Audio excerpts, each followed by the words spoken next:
विद्यार्थियों, हमने इससे पूर्व राष्ट्र समष्टि अर्थशास्त्र से संबंधित मूलभूत अवधारणाओं का अध्ययन किया था। समष्टि अर्थशास्त्र में राष्ट्रीय आय एक महत्वपूर्ण अवधारणा है।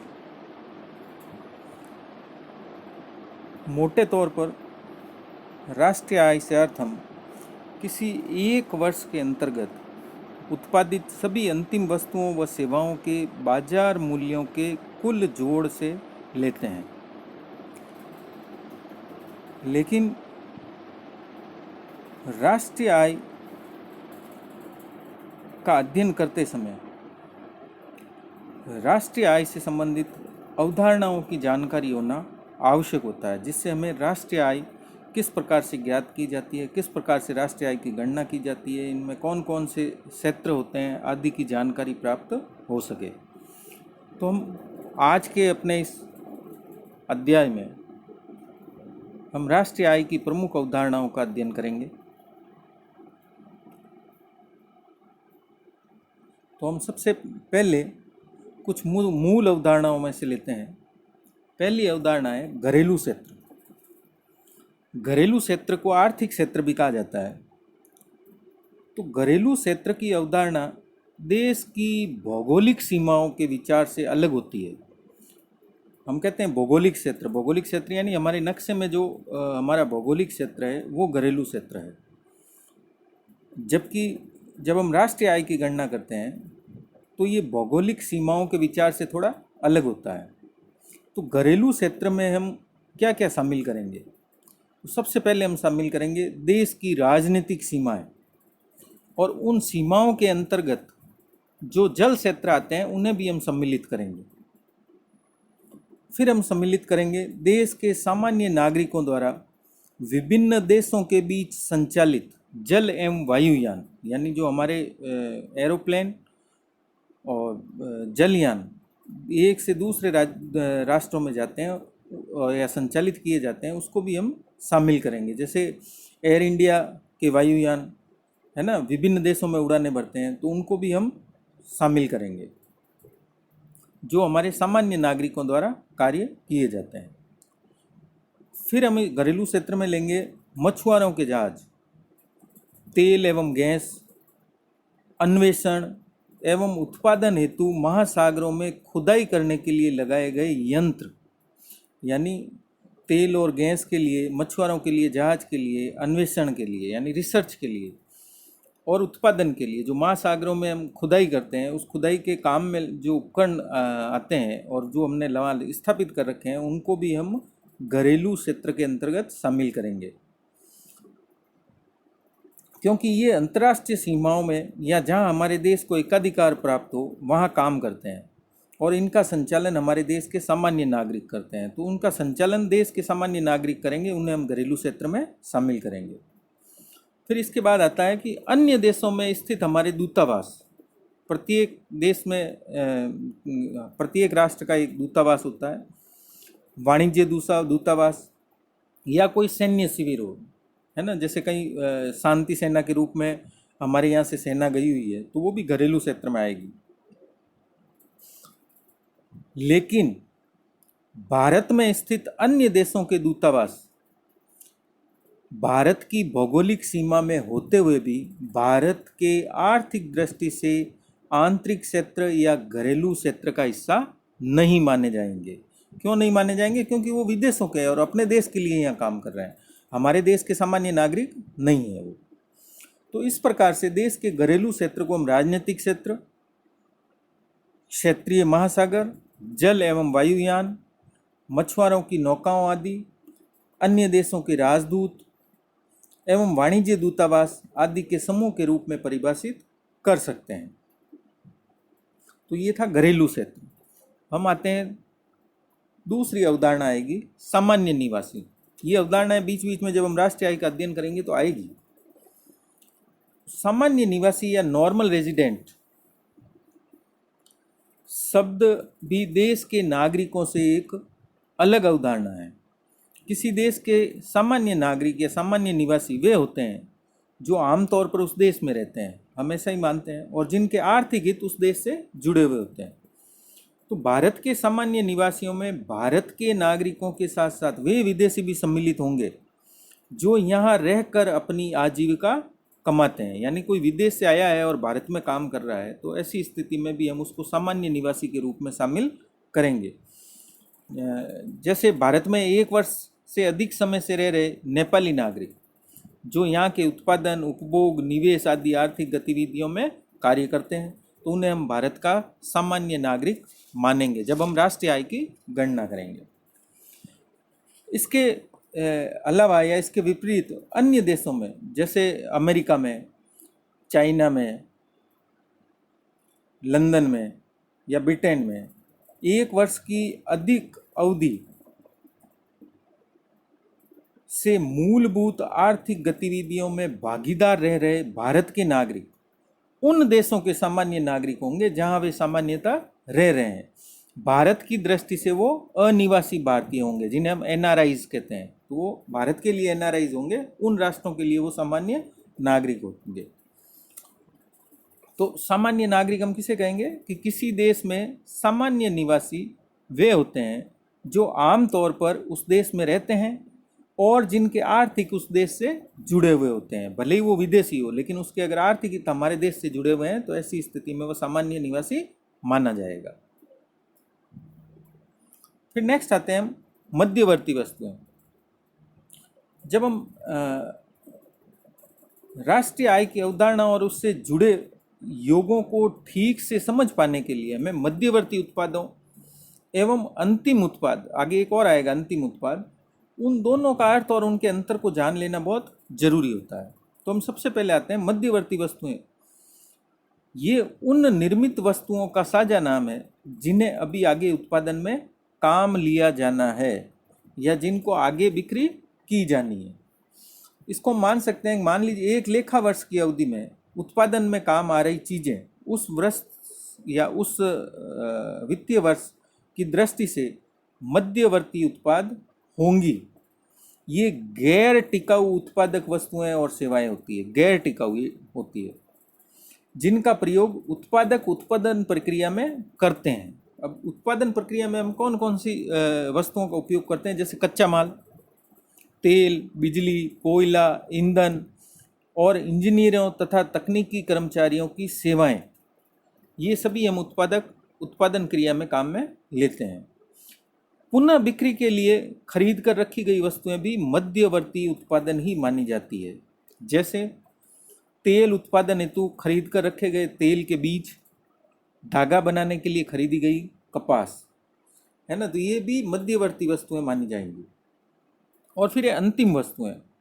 अब अंतिम वस्तुएं कौन कौन सी? उपभोक्ता द्वारा उपभोग या उत्पादकों द्वारा निवेश के लिए खरीदे गए पदार्थों को हम अंतिम वस्तुएं मानते हैं। जैसे बाजार से हम कपड़ा लेके आए, उसका शर्ट बनाया, तो हमने वह अपने उपयोग के लिए लिया है ना। या फैक्ट्री का मालिक या उत्पादक अपने निवेश के लिए, मान लीजिए कोई मशीन खरीदता है, वो टायर बनाने की मशीन खरीदता है, तो ऐसी स्थिति में वह उसके लिए अंतिम वस्तु मानी जाएगी। जिनका, क्योंकि इन वस्तुओं का आगे वापस न तो निर्माण हो सकता है और न ही पुनः विक्रय किया जाता है। अंतिम रूप से उपभोक्ता द्वारा जो खरीदी गई वस्तुएं हैं उनका वह स्वयं उपभोग करता है। जैसे डबल रोटी है, मक्खन है, बिस्कुट है, उनको वो आगे वापस नहीं बेचता है, वो स्वयं उनका उपभोग कर लेता है, इसलिए ये अंतिम वस्तुएं मानी जाती है। कोई वस्तु अंतिम है या मध्यवर्ती, ये निर्णय उस वस्तु के प्रयोग या उपभोग पर निर्भर करता है। मान लीजिए एक हलवाई है, तो हलवाई द्वारा प्रयुक्त दूध, वो मिठाई बनाने के लिए जो दूध काम में लेता है, वो हलवाई के लिए मध्यवर्ती वस्तु है। जबकि किसी परिवार के लिए, यानी अगर कोई परिवार, मान लीजिए हम लोग जो सुबह दूध लेते हैं, वो हमारे लिए अंतिम वस्तु है। तो मध्यवर्ती वस्तु है या अंतिम वस्तु है, यह उसके प्रयोग पर निर्भर करेगा। जैसे एक हलवाई अगर दूध को काम में लेगा तो वो उसके लिए मध्यवर्ती वस्तु हो जाएगी, और एक उपभोक्ता जब उस दूध को काम में लेगा तो वह अंतिम वस्तु माना जाएगा। मध्यवर्ती वस्तुओं को राष्ट्रीय आय के आकलन में शामिल नहीं किया जाता है, ये याद रखना है हमेशा। मध्यवर्ती वस्तुओं को राष्ट्रीय आय के आकलन में शामिल नहीं किया जाता है। केवल अंतिम वस्तुएं ही राष्ट्रीय आय की गणना में जोड़ी जाती है। क्यों जोड़ी जाती है? क्योंकि मध्यवर्ती वस्तुओं का मूल्य अंतिम वस्तुओं के मूल्य में निहित होता है या शामिल होता है। यदि इनको अलग से हम जोड़ लेंगे तो दोहरी गणना की समस्या उत्पन्न हो जाएगी। जैसे अभी हमने ऊपर उदाहरण दिया था डबल रोटी का, तो डबल रोटी के लिए मध्यवर्ती वस्तु क्या है? आटा, है ना। तो जो जो आटा डबल रोटी बनाने के काम में आएगा उसको हम मध्यवर्ती वस्तु मानेंगे और उसको हम अंतिम वस्तु नहीं मानेंगे तथा उसको हम राष्ट्रीय आय में शामिल नहीं करेंगे क्योंकि वो मध्यवर्ती वस्तु है। तो इसलिए अंतिम वस्तुओं को ही केवल राष्ट्रीय आय की गणना में शामिल किया जाएगा। नेक्स्ट आते हैं फिर हम उत्पादन का मूल्य। उत्पादक जो होता है या उत्पादक फर्में होती है या इकाइयाँ होती है, वो कच्चे माल यानी मध्यवर्ती वस्तुओं तथा साधन सेवाओं, साधन कौन कौन से हैं? श्रम, भूमि, पूंजी, उद्यम आदि, ये जो अर्थशास्त्र के साधन हैं, इनका प्रयोग उत्पादन के लिए करती है। और विभिन्न फर्में अनेक प्रकार की चीज़ें बनाती है।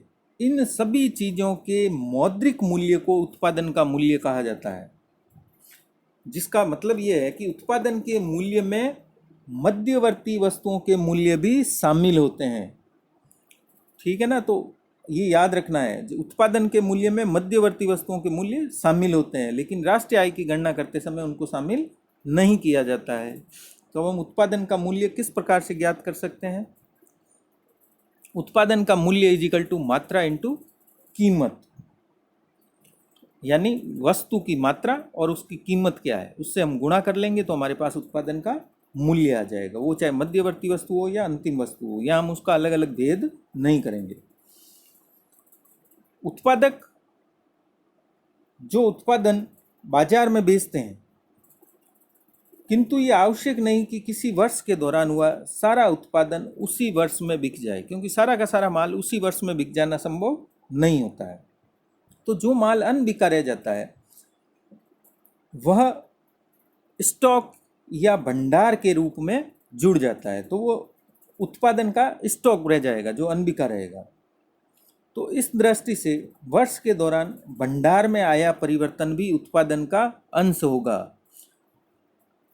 तो उसके इस ऐसी स्थिति में यह सूत्र बदल जाएगा और अब सूत्र हो जाएगा उत्पादन का मूल्य इज इक्वल टू बिक्री प्लस भंडार में परिवर्तन। तो अब ये स्पष्ट हो गया है कि उत्पादन के मूल्य में मध्यवर्ती उपभोग भी सम्मिलित होता है। राष्ट्रीय आय में मध्यवर्ती उपभोग व्यय को सम्मिलित नहीं किया जाता है। तो राष्ट्रीय आय की गणना में दोहरी गणना से बचने के लिए इसे उत्पादक के मूल्य में से घटा दिया जाता है। नेक्स्ट आते हैं फिर हम मूल्य वृद्धि। मूल्य वृद्धि क्या है? इसको इंग्लिश में वैल्यू एडेड बोलते हैं। उत्पादन के मूल्य में मध्यवर्ती वस्तुओं के दाम घटाकर हमें मूल्य वृद्धि के आंकड़े प्राप्त होते हैं। तो मूल्य वृद्धि उत्पादन के मूल्य और मध्यवर्ती वस्तुओं के मूल्य का अंतर होती है। तो मूल्य वृद्धि क्या हो जाएगी? मूल्य वृद्धि इज इक्वल टू उत्पादन का मूल्य माइनस मध्यवर्ती उपभोग व्यय। जो उत्पादकों ने मध्यवर्ती उपभोग किया है उसको हम उसके उत्पादन के मूल्य में से घटा देंगे। उत्पादन के मूल्य और मूल्य वृद्धि की अवधारणा को अधिक अच्छी तरह से समझने के लिए हम एक उदाहरण ले सकते हैं कि एक किसान ने अपने खेत में उत्पादित 500 रुपये की कपड़ा मिल को बेच दी। मिल ने उससे 1500 रुपये का कपड़ा, है ना, मान लीजिए 300 मीटर कपड़ा बनाया उसने 5 रुपये प्रति मीटर के हिसाब से, तो उसने 1500 रुपये का कपड़ा बनाया। लेकिन कपड़े के इस मूल्य में कपास के दाम भी शामिल है जो उसने 500 रुपये में किसान ने बेची थी। तो वह कपास मिल द्वारा इस्तेमाल किया गया मध्यवर्ती उत्पाद था। जो कपास किसान ने बेची वो मिल के लिए मध्यवर्ती उत्पाद था।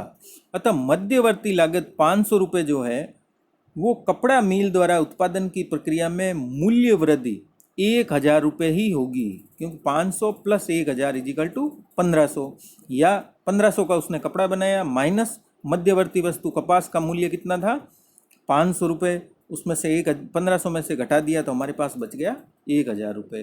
तो इस प्रकार से मूल्य वर्धी या वैल्यू एडेड को निकाला जाता है। इसके पश्चात आते हैं हम सकल एवं शुद्ध। दो तरह की हमारे पास ये अवधारणाएं आएंगी, ग्रॉस एंड नेट। इन दोनों के आधार पर हम राष्ट्रीय आय की को मापते हैं या उसका आकलन करते हैं। तो इसलिए राष्ट्रीय आय का अध्ययन करने से पूर्व या हमें सकल और निवल या शुद्ध का भेद समझ लेना चाहिए। जैसे हमने पहले जो है मूल्य वृद्धि की अवधारणा जो प्रस्तुत की थी वो सकल मान है, शुद्ध मान नहीं है। तो बाजार में प्राप्त विक्रय मूल्य में सभी प्रकार की लागतें शामिल होती है। जो बाजार में हम वस्तुएं खरीदते हैं तो उसमें सभी प्रकार की लागतें सम्मिलित होती है। उत्पादन की प्रक्रिया में अचल पूंजीगत साधन जैसे मशीन है, भवन है आदि में घिसावट होती रहती है। तो जो घिसावट होने से उसकी कीमतें कम हो जाती है। मान लीजिए कोई मशीन है जिसको बार बार काम में लिया जाता है तो उसमें घिसावट आ जाती है, तो उससे उसकी कीमत कम रह जाती है। इसे हम सामान्य घिसावट या अचल पूंजी का उपभोग भी कहते हैं। इसी को मूल्यह्रास कहा जाता है। प्रत्येक उत्पादक को मूल्यह्रास का प्रावधान रखना पड़ता है। बाजार दामों पर आकलित उत्पादन का मूल्य वस्तुतः सकल उत्पादन का मूल्य होता है। इसी प्रकार मूल्य वृद्धि भी सकल मूल्य वृद्धि कहलाती है। लेकिन जब हम मूल्यह्रास के प्रावधान को उत्पादन के मूल्य एवं मूल्य वृद्धि में से घटा देते हैं तो हमें शुद्ध मान प्राप्त हो जाता है। तो हमें शुद्ध मान प्राप्त करने के लिए क्या करना होगा, सकल मान में से मूल्यह्रास को घटाना होगा। यानी जो गिरावट हुई है मशीनों की, भवन की, उसको हमें घटाना होगा, जो उनका मूल्य या कीमत कम हुई है। फिर हम आते हैं बाजार कीमत और साधन लागत। Market price and factor cost क्या है। जब हम बाजार में कोई वस्तु खरीदने जाते हैं तो उसके लिए हम जो कीमत चुकाते हैं वही उस वस्तु की बाजार कीमत होती है ना। और जो विक्रेता होता है इस कीमत का एक हिस्सा अप्रत्यक्ष करों के रूप में सरकार के पास जमा करा देता है, क्योंकि उसमें जो अप्रत्यक्ष कर, जो बिक्री कर होता है वो शामिल होता है। तो इसके अंतर्गत आएगा अप्रत्यक्ष कर। सरकार द्वारा वस्तुओं के उत्पादन, उनको बेचने और आयात पर जो उत्पादन शुल्क, विक्रय कर और सीमा शुल्क आदि लगाए जाते हैं, इन करों से वस्तुओं के बाजार के विक्रय मूल्य में वृद्धि हो जाती है। जितना प्रतिशत कर लगाया जाता है उतनी प्रतिशत कीमत बढ़ जाती है। फिर हम लेते हैं आर्थिक सहायता, जिसे हम अंग्रेजी में सब्सिडी कहते हैं या अनुदान कहते हैं। तो सरकार कई बार उत्पादकों को अपने द्वारा निर्धारित कम दामों पर वस्तुएं बेचने के लिए कुछ वित्तीय सहायता देती है। सरकार इसलिए सहायता देती है ताकि वो कम दामों पर वस्तुओं को बेचें। यह सहायता उन्हीं वस्तुओं के उत्पादकों को दी जाती है जिनका उत्पादन सरकार बढ़ाना चाहती है। यदि ये आर्थिक सहायता अप्रत्यक्ष करों में से हम घटा दें तो हमें शुद्ध अप्रत्यक्ष कर प्राप्त हो जाएंगे, क्योंकि इन्हीं अप्रत्यक्ष कर जो हम सरकार को चुकाते हैं उसी में से सरकार आर्थिक सहायता देती है। तो अगर हम अप्रत्यक्ष करों में से इस आर्थिक सहायता को घटा दें तो हमारे पास शुद्ध अप्रत्यक्ष कर आ जाएंगे।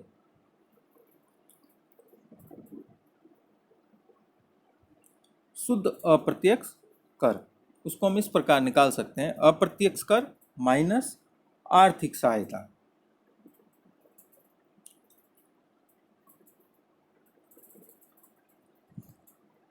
तो इस प्रकार से हमने आज राष्ट्रीय आय से संबंधित कुछ अवधारणाओं का अध्ययन किया है। इसके संबंध में आप लोगों के कोई सजेशन हो या किसी प्रकार की समस्या हो तो आप संपर्क कर सकते हैं। सामान्यतः ये जितनी भी अवधारणाएं हमने ली है, इन अवधारणाओं के संबंध में कई बार छोटे छोटे 2-2 नंबर के सवाल पूछे जाते हैं परीक्षा में। जो 2-2 नंबर के सवाल आते हैं उसमें पूछा जा सकता है अप्रत्यक्ष कर क्या है, आर्थिक सहायता क्या है, शुद्ध अप्रत्यक्ष कर है, उत्पादन का मूल्य क्या होता है, सकल और शुद्ध में क्या अंतर होता है, मूल्य वृद्धि या वैल्यू एडेड क्या होता है, इसी प्रकार से हमने जो पूर्व में ली है,